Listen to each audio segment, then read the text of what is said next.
আসসালামু আলাইকুম। তার নাম মোহাম্মদ শাহরিয়ার হোসেন আনান।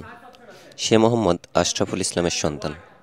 সে তার পরিবারের সঙ্গে নাটোর জেলার উত্তর পটুয়াপাড়ায় বসবাস করে।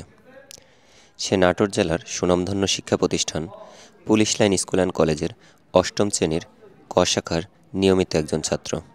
সে তার মায়ের অনুপ্রেরণা, উৎসাহ এবং সহযোগিতায় নামাজ পড়া শুরু করে। তার অবাক করা বিষয় হলো, সে গত ২ বছর যাবৎ একদিন এক ওয়াক্ত নামাজও কাজা করে নাই। তার এই ভালো কাজের পুরস্কার আল্লাহ তাআলা অবশ্যই দেবেন।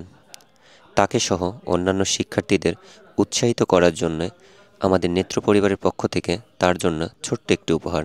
এদিকে আসো।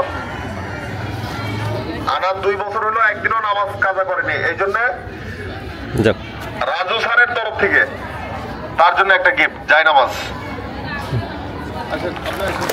না না না না, আপনি ধরেন। ওকে, যাও। ওকে, না।